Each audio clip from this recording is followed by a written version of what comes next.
बादशाहों ने अगर मस्जिद बनाई है कहीं पर तो किसी मंदिर को तोड़कर मस्जिद नहीं बनाई गई। क्यों? क्योंकि मंदिर तोड़कर अगर मस्जिद बनाएंगे तो क्या गसब की हुई जमीन पर मस्जिद बनाना जायज है? बिल्कुल जायज नहीं। मैं भारत की जुडिशरी से भी कहता हूं, अदालत आलिया से भी कहता हूं, अदालत उज़्मा से भी कहता हूं कि हमारे जज साहब, इस्लाम तो पहले से मना करता है कि किसी का मंदिर तोड़कर मस्जिद नहीं बनाई जा सकती, या किसी की जबरन जमीन कब्जा करके मस्जिद नहीं बनाई जा सकती। आपके गांव में भी अगर कोई मस्जिद, किसी की जबरदस्ती जमीन कब्जा करके अगर कोई मस्जिद बनाएगा तो मस्जिद बन जाएगी? मस्जिद जायज है बनाना? बिल्कुल नाजायज और हराम। जनाबे मोहम्मदुर रसूलुल्लाह सल्लल्लाहु अलैहि वसल्लम जब हिजरत करके मदीना पहुंचे तो आप अलैहिस्सलातु वस्सलाम ने इरादा किया कि हम यहाँ पर एक मस्जिद बनाएं। तो जमीन खोजी गई, दो मासूम बच्चे, दो यतीम बच्चे, उनकी प्रॉपर्टी, उनकी एक जमीन खाली थी, तो उनके जो वारिस थे उनसे बात की गई और ये कहा गया कि इस जमीन पर मस्जिद बनाना चाहते हैं मोहम्मदुर रसूलुल्लाह सल्लल्लाहु अलैहि वसल्लम। तो उनके उन दोनों यतीम बच्चों के वारिस जो भी थे, वली उनके जिम्मेदार, वो बड़े खुश हुए कि हमारे इन दोनों बच्चों के लिए और हमारे लिए बड़ी सादत की बात है, ए मोहम्मद अलैहिस्सलाम, हमारी जमीन मस्जिद के लिए चुनी जा रही, इससे बड़ी सादतमंदी की बात क्या होगी? आप लीजिए, बोलिए कितनी जमीन चाहिए उतनी जमीन हम आपको देते। मोहम्मदुर रसूलुल्लाह सल्लल्लाहु अलैहि वसल्लम ने कहा कि तुम ये मत सोचो कि हम तुम्हारी जमीन फ्री में ले लेंगे। फ्री में अगर तुम देना चाहते हो तो बहुत अच्छी बात है, तुम्हारी बहुत अच्छी सोच है, लेकिन मस्जिद की जमीन फ्री में नहीं ली जाएगी।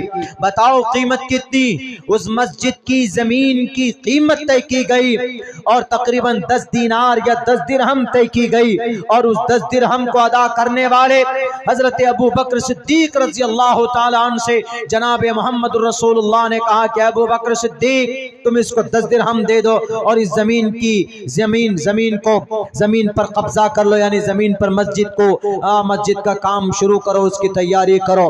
फ्री में जमीन लेकर अल्लाह के नबी ने भी एहतियात बरती है ताकि कल चलकर कोई ये ना दावा करे कि हमारी जमीन पर नाजायज कब्जा होकर मस्जिद बनाई गई। तो इससे साफ पता चलता है भारत के लोगों, इससे साफ पता चलता है आरएसएस के लोगों, इससे साफ पता चलता है वीएचपी के लोगों, इससे साफ पता चलता है संभल मुरादाबाद के वहां के वुकला और वहां के जज साहिबान, सुनिए, मेरे नबी ने इतनी एहतियात बरती है।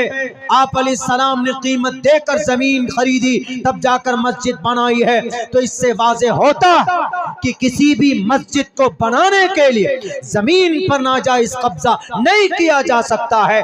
जब जमीन पर नाजायज कब्जा करना दूर की बात है तो किसी मंदिर या किसी घर को तोड़कर मस्जिद कैसे बनाई जा सकती? इस्लाम तो पहले से मना करता। ये तो खामखा की बात। पता है वहां पर झगड़ा किस बात का है? बाबरी मस्जिद में तो झगड़ा था कि रामचंद्र जी पैदा हुए। हमने कहा था कि भाई ये राम तो परमात्मा है और परमात्मा जो होता है वो पैदा नहीं होता। परमात्मा कोई खुदा पैदा होता है? अल्लाह पैदा होता है? नहीं होता है। कुल हुवल्लाहु अहद अल्लाहुस समद लम यलिद वलम यूलद वलम यकुल लहू कुफुवन अहद। अल्हम्दुलिल्लाह सूरह इखलास है, आपका विश्वास है। हिंदू धर्म के अंदर भी ऐसा ही है।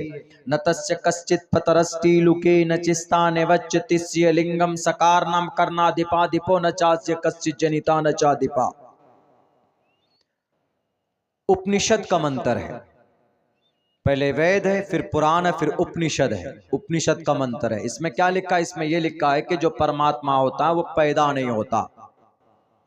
तो श्री रामचंद्र जी जब परमात्मा है तो फिर वहां बाबरी मस्जिद के नीचे कैसे पैदा हुए? सोचने की बात है। वो तो दुनिया ने देखा है कि जबरन जमीन ली गई, मस्जिद पर फैसले आए। मस्जिद पर जो Ranjan Gogoi, he was a chief justice of India, now he is member of parliament, MLC हैं अभी वो, राज्यसभा के मेंबर हैं अभी वो। उन्होंने फैसला क्या दिया कि मस्जिद के नीचे विशेष मिले हैं, कुछ टुकड़े, कुछ पत्थर के टुकड़े मिले हैं, लेकिन उससे ये साबित नहीं होता कि यह मस्जिद मंदिर तोड़कर बनाई गई।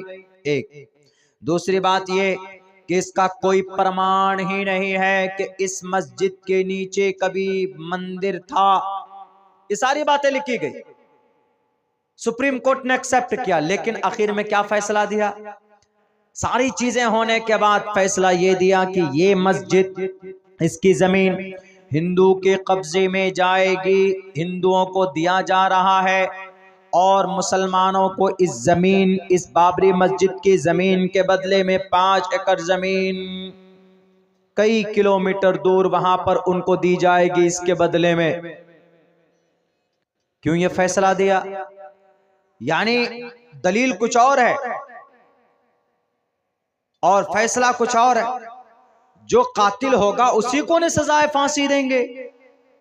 ये कह रहे हैं ये मर्डरर है, कातिल है, रेप किया है, लेकिन इसको बाइज्जत बरी की जाती है, तो बात तो समझ में नहीं आएगी।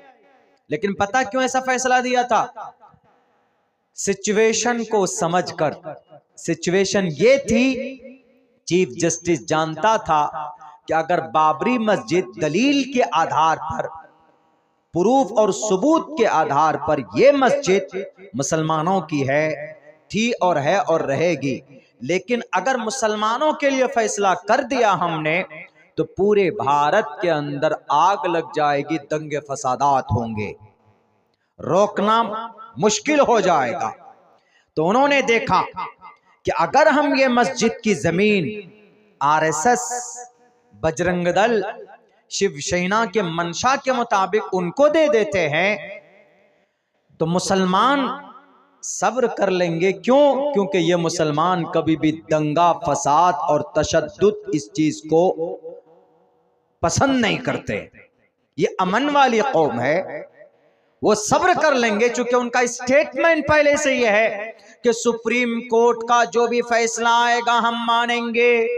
वहीं से दिमाग फिरा चीफ जस्टिस का और उन्होंने सोचा कि मुसलमान तो पहले स्टेटमेंट दे चुके हैं, तो मुसलमान दंगा फसाद नहीं करेंगे, तो एक बहुत बड़ी लड़ाई, एक बहुत बड़ा दंगा फसाद को मैं रोक सकता हूं। इसीलिए उन्होंने कातिल को कातिल न कहकर, जो मुजरिम था, रेपिस्ट था, फसादी था, दलील सब कुछ उसके अगेंस्ट में है, उसके बावजूद भी उसको फांसी की सजा नहीं दी गई। क्यों? क्योंकि माहौल भारत का ऐसा नहीं था। मेरे भाइयों, सुप्रीम कोर्ट भी, चीफ जस्टिस भी इस बात को जानता था कि अगर कोई अमन को बहाल रख सकता है इस भारत के अंदर तो वो सिर्फ एक ही कौम है, वो मुसलमान है। और अल्हम्दुलिल्लाह मुसलमानों ने जहर का घोट पिया जरूर, लेकिन मुसलमान कभी भी पत्थरबाजी पर नहीं उतरा। क्या सुप्रीम कोर्ट के फैसले के बाद में कहीं पर दंगा हुआ? क्या सुप्रीम कोर्ट के फैसला आने के बाद में किसी की दुकान जलाई गई? क्या सुप्रीम कोर्ट का बाबरी मस्जिद के खिलाफ, बाबरी मस्जिद राम मंदिर का फैसला आया तो कहीं पर कोई प्रोटेस्ट किया गया? सिर्फ इतना जरूर हुआ था, सुप्रीम कोर्ट का फैसला आने के बाद यूं कहा गया था कि रिव्यू पिटीशन दायर करेंगे। जब रिव्यू पिटीशन दिया गया तो उसको खारिज किया गया। यहां तक कि यूनाइटेड नेशन, अक़वाम मुत्तहिदा में भी इस मैटर को नहीं लेकर पहुंचाया गया। इसलिए और कितना नुकसान होगा इस देश का, इस मुल्क का। जितना अकीदा हमारे हिंदुस्तान के अंदर हिंदू भाइयों का है, गहरा है, आस्था है, उनसे कहीं ज्यादा हमारा अकीदा हमारे मस्जिद के ताल्लुक से है, हमारे अल्लाह के ताल्लुक से है, हमारे कुरान के ताल्लुक से है। इसीलिए सुन लो दुनिया के लोगों, तुम नहीं जानते हो ये मुसलमान कितने अमन परस्त है। ये मुसलमानों ने अपनी जमीन और अपनी मस्जिद शहीद होता हुआ, टूटता हुआ देखा, उसके बावजूद भी सुप्रीम कोर्ट, भारत की अदलिया का, सुप्रीम कोर्ट का चीफ जस्टिस के फैसलों का एहतराम किया। दुनिया जानती है, दुनिया ने लिखा है अपने अपनी तारीख की किताबों में कि बाबरी मस्जिद दलाई मस्जिद के फेवर में थे, लेकिन फिर भी मंदिर के हक में फैसला हुआ। वो सिर्फ इसलिए हुआ कि अगर भारत के अंदर अगर कोई निजाम अमन को बहाल रख सकता है तो ये टोपी और दाढ़ी वाले ये मुसलमान बहाल रख सकते हैं। और अल्हम्दुलिल्लाह ऐसा हुआ। दुनिया नहीं जानती है तो जान ले, अमन परस्त अगर कोई कौम है इस धरती पर तो वो मुसलमान है। वो कभी भी जुल्म तशद्दुद का रास्ता नहीं अपना सकता। थोड़ी बात क्या हुई, फौरन निकल गए पत्थर लेकर। थोड़ी सी बात क्या हुई, फौरन निकल गए डीजे लेकर मस्जिद के सामने, गाना डिस्को बजा रहे हैं। ये सब दंगा है, कौन करा रहे हैं ये सब सिर्फ जुलूस के अंदर में हमारे इस देश के अंदर जो उग्र तंजीम है, आरएसएस, वीएचपी, बजरंग दल, शिवसेना, यही लोग कराते। बहरकैफ मुसलमानों, ये तो तारीखी बात थी जो आप लोगों के सामने मैंने पेश की है। ये मस्जिद थी हमारी जो चली गई, और कुछ मस्जिदें ऐसी है जो आज भी हम उन मस्जिदों के लिए रो रहे हैं। वो ये कि अभी एक मस्जिद के ऊपर में और केस शुरू हो गया। कौन सी मस्जिद? संभल, सिंबल नहीं है वो लफ्ज, संभल है। संभल मुरादाबाद में है। मैं गया हूं क्योंकि मैं उधर पढ़ा हूं संभल में। मुरादाबाद जिला है, मुरादाबाद से जस्ट करीब 22-23 किलोमीटर की शायद दूरी है। अभी पिछले महीना प्रोग्राम भी हुआ था वहां पर हमारा, तो उस मुरादाबाद में संभल है, संभल जगह है, वहां पर वो मस्जिद है और बहुत अच्छी आलीशान अंदाज में बनाई गई। कहा जाता है कि यह मस्जिद 1529 में बाबर ने ही बनवाया था। ये किसने लिखा, कहां लिखा? अकबरनामा बाबरनामा किताब है। अकबरनामा में अकबर की जीवनी लिखी हुई है, बाबरनामे में बाबर की जीवनी लिखी हुई है। भारत के अंदर मुस्लिम इंपेयर में सबसे पहले, जो मुगल साम्राज्य में सबसे पहले बाबर आया, बहुत कम उम्र में आया बाबर, तो उनके ऊपर ज्यादा आरोप लगता है बाबर के ऊपर। तो कहा जाता है कि बाबर आया और बाबर ने 1529 के अंदर वहां पर कोई मंदिर था, उस मंदिर को तोड़कर मस्जिद बनाई। असल झगड़ा कहां से पता है? असल झगड़ा एक मंत्र मैंने पढ़ा है खुतबे में, क्या है? शंबल गराम गुख्य सबाराहमणय सगहातमण भवने विष्णु यशा कल की प्रादुर्भविष्यति शंबले। बहुत पुराना मंत्र है, पुराण का मंत्र है, संस्कृत में है। लफ्ज संभल है ना, झगड़ा यहीं से है, संभल से। हिंदुओं का अकीदा है, टोटल हिंदुओं का अकीदा यह है कि आखिर जमाने में, हिंदुओं के यहां 4 जमाना होता है ना, सतयुग, त्रेतायुग, द्वापर युग, कलयुग। सतयुग जा चुका है, त्रेतायुग जा चुका है, द्वापर युग जा चुका है, ये कलयुग है। इसकी डिफिनेशन हम करेंगे तो बहुत टाइम लगेगा। तो ये कलयुग है, और कलयुग में गुनाह ज्यादा, अच्छाई कम।